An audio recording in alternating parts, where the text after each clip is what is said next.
En adelante vive los años de su apogeo. Las cancillerías de Europa lo estudian de cerca como el hombre del momento mundial. Pero Bolívar prosigue su batalla como si fuera el primer día. Lejos de deleitar las mieles del triunfo, monta a caballo hacia el sur. Llega a Quito, Ecuador, en junio de 1822, y poco después decreta la incorporación de Guayaquil a Colombia. Va obsesionado con la idea de la unidad latinoamericana, y por eso avanza más allá, hasta Perú, el gran reducto de la dominación española en el área. El 27 de julio de 1822, persuade al general argentino José de San Martín de salir del Perú.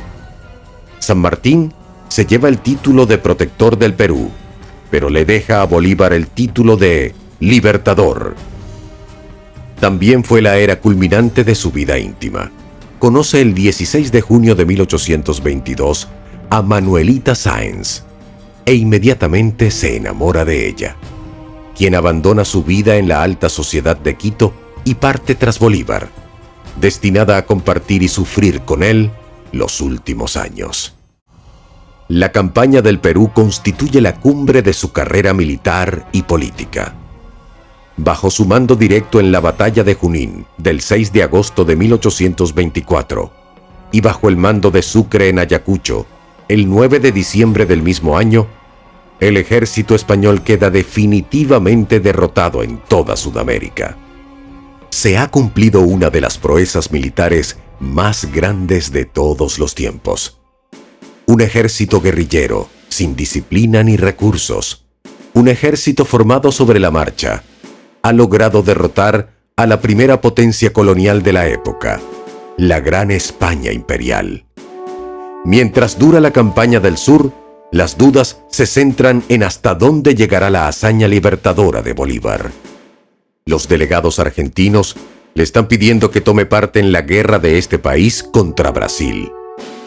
También envió a Daniel Florencio Oliari para Chile, a colaborar en la etapa final de la independencia de ese país.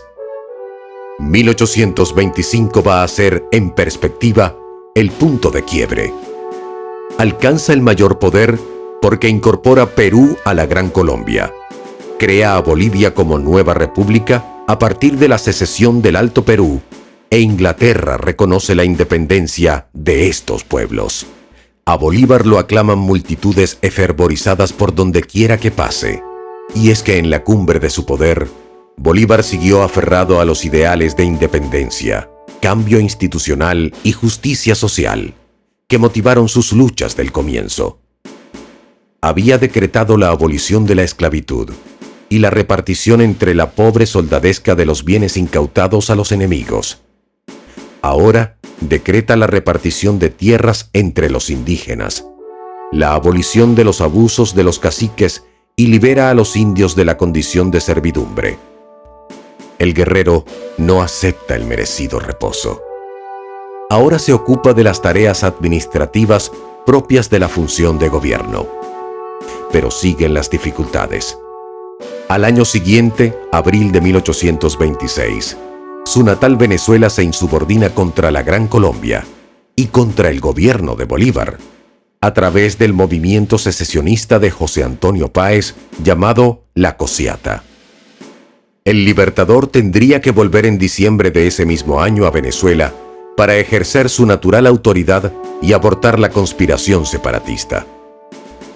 En mayo de 1826, Bolívar había convocado el Congreso Anfictiónico de Panamá, el cual esperaba se convirtiera en el punto de partida para un proyecto de unificación continental. Aunque contó con representantes de México, Centroamérica, Colombia, Perú, observadores ingleses, estadounidenses y de otras potencias, no logró cristalizar en grandes acuerdos. En parte por las presiones diplomáticas del gobierno norteamericano, presidido por John Quincy Adams, y en la Secretaría de Estado, Henry Clay. Gobierno que temía que la consolidación del proyecto bolivariano dificultase su poderío en el área.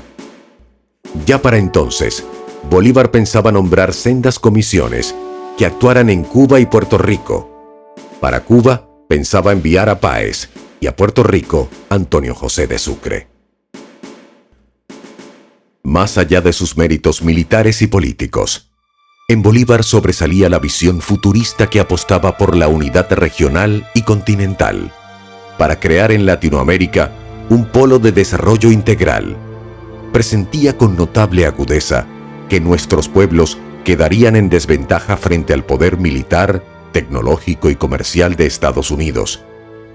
La suya fue una propuesta para equilibrar la balanza de poder en el continente. Creía en Latinoamérica fuerte, unida, autónoma y autosuficiente, pero la dimensión de su sueño conspiraba contra la posibilidad misma de materializarlo. Las rivalidades locales no se habían atenuado. En Ecuador, Guayaquil seguía recelando de Quito. En Perú, las élites tradicionales que no aceptaban la independencia de Bolivia. En Venezuela, José Antonio Páez. En Ecuador, Juan José Flores. Y en Colombia, Francisco de Paula Santander. Bolívar ha proseguido la forja de su proyecto. Él sigue soñando en grande. A pesar de que ya tiene muy avanzada su enfermedad, que su cuerpo está notablemente minado, mantiene un ritmo agotador de trabajo. Va de Lima a Bogotá, de allí a Maracaibo y Puerto Cabello, hasta Caracas, luego a Cartagena, y cerrando el año 1827, está de nuevo en la capital de la Federación. En Bogotá, capital de la entidad que comprendía todavía a Bolivia, Perú, Ecuador, Venezuela y por supuesto Colombia, se desempeña como un magistrado civil, acatando respetuoso la autoridad del Congreso, incluso cuando ese Congreso toma decisiones contrarias a sus proposiciones. Bolívar legisla, organiza, planifica, administra y decide. Pero los más importantes personajes de la Gran Colombia apuestan a dividirla en varios pedazos para repartirse cada cual un coto de influencia. Bolívar se mostraba dispuesto a dejar el poder. Ofrecía su renuncia, pero el Congreso Gran Colombiano, por las mismas rencillas entre los jefes locales, la rechazaba. El eje de la discordia era la animadversión entre Páez, el dirigente de Venezuela, y Santander, y ya se perfila la próxima división de la Gran Colombia. Bolívar ahora se ve obligado el 20 de septiembre de 1828 a asumir poderes dictatoriales en Bogotá. Desesperadamente buscaba a toda costa salvar la gobernabilidad de la gigantesca federación que constituía su mayor sueño. Entonces la reacción antibolivariana estalla. En Colombia, la oposición en su contra es tan exaltada que intentan asesinarlo el 25 de septiembre de 1828.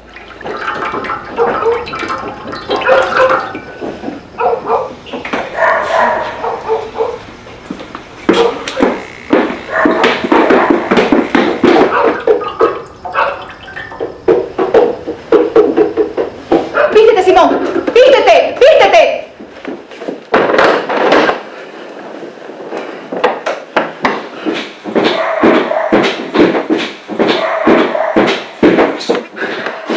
Bravo, mujer. Ya está. ¿Y ahora qué hacemos? ¿Peleamos? Simón, ¿usted no dijo que ese balcón era bueno para un salto? Bien, mujer.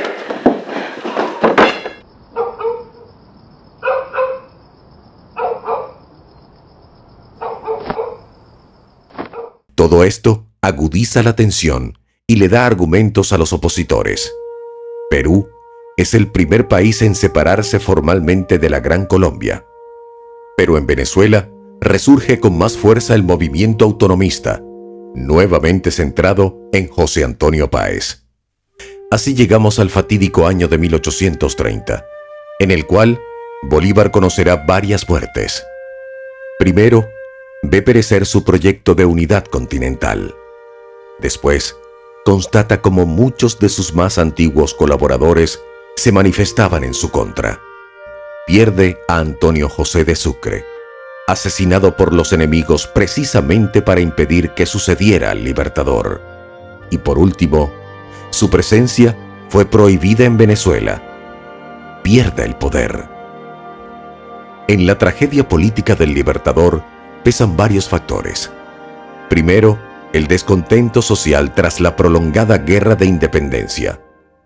El gobierno de Bolívar, sobre el cual había tantas expectativas, vivió un acelerado proceso de desgaste por la miseria, el hambre y la desocupación de los antiguos soldados patriotas.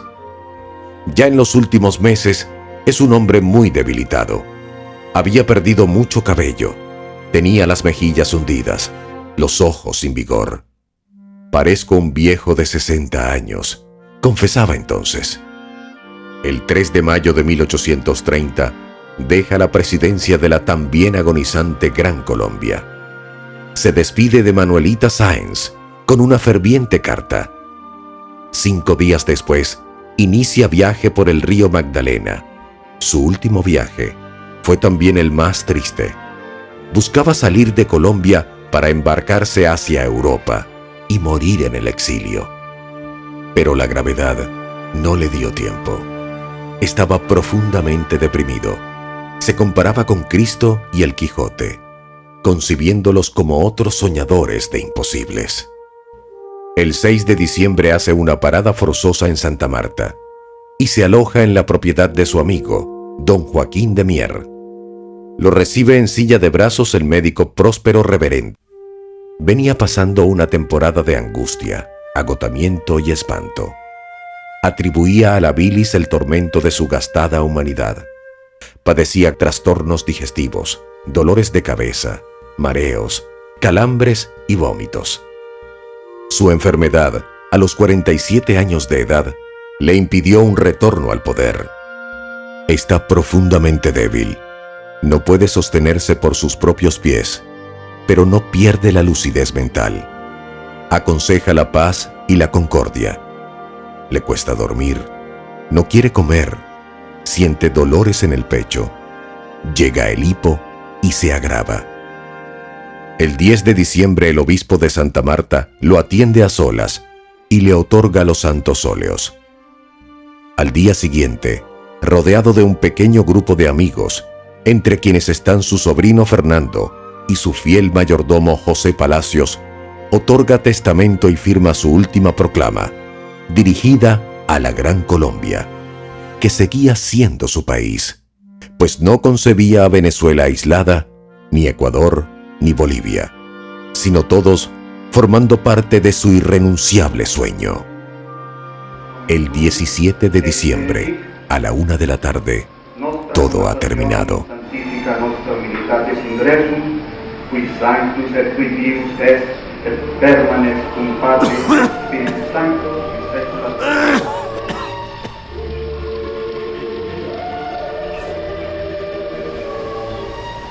Docteur, dites-moi la vérité.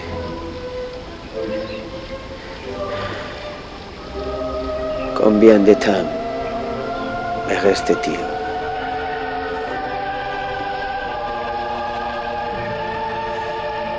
Peut-être pas beaucoup, Votre Excellence.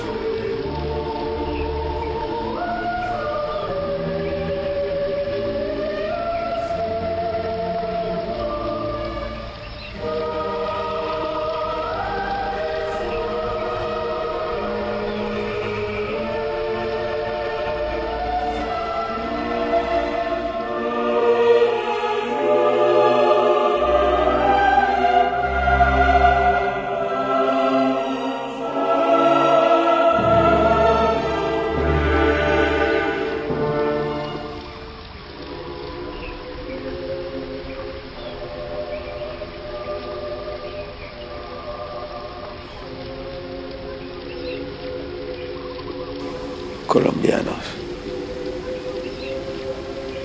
mis últimos votos son por la felicidad de la patria. Si mi muerte contribuye para que cesen los partidos y se consolide la unión, yo bajaré tranquilo al sepulcro.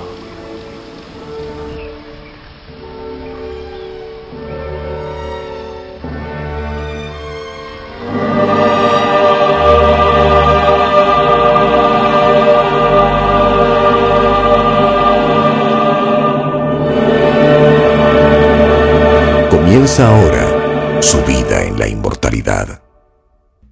Al morir, Bolívar ya había perdido casi toda su fortuna familiar e incluso vestía una camisa prestada por el dueño de la Quinta San Pedro Alejandrino, el propietario español don Joaquín de Mier. Por casualidad, el peor adversario de la Corona de Madrid murió acogido a la caridad de un ciudadano español. Tampoco tenía pasaporte, porque le habían despojado de su nacionalidad de origen y buscaba afanosamente cruzar el Atlántico para exiliarse lejos de América, el continente que lideró por varios años. Todo tan contradictorio y dramático como la vida entera de Simón Bolívar, el Libertador.